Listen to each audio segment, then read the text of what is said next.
mko na commitment na dedication kwa kazi. Wakati unatafuta kazi ndani ya roho yako wewe unajiambiwa, nikipata hii kazi nitaifanya kabisa, hata naweza kulala kazini.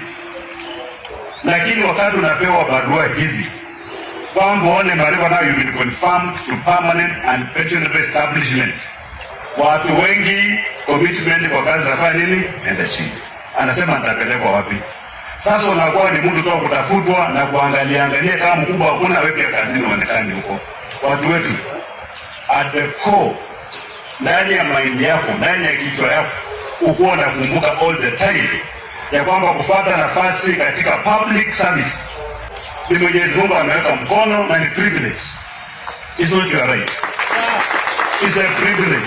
Kuna watu huko nje wengi ambao wana better qualification than us, lakini wao huko nje wamepata nafasi ya kuja hapa, leave a legacy, touch somebody's life positively.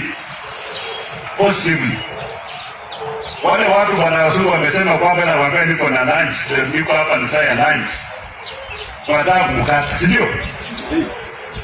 Wanabila kitoa pesa yake hiyo na mpatie risiti, anafurahi. Wewe unaona ni kama mmesaidiana, si ndio? Wewe umemsaidia aje? Umekula pesa yake,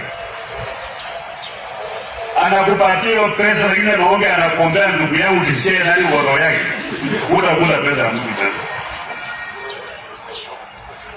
Na hiyo pesa hiyo unatoka nayo kule, unachanganya na yako mzuri ambayo si yeye kulipa kwa mshahara, unaweka pamoja, naenda kununua kambuzi. Sasa kambuzi katazaa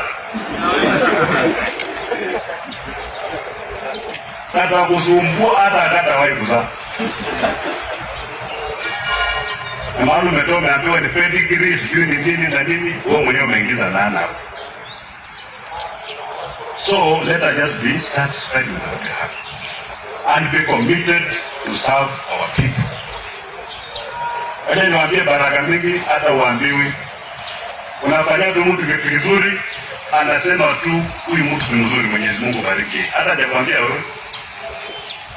Ama unabidi kuwa promoted, muongea kwa mama yako amemoga. Inatoka wapi? Huku wengine wala ambao wajui ndio wamekuombea wewe uko mahali ambapo uko. Do well.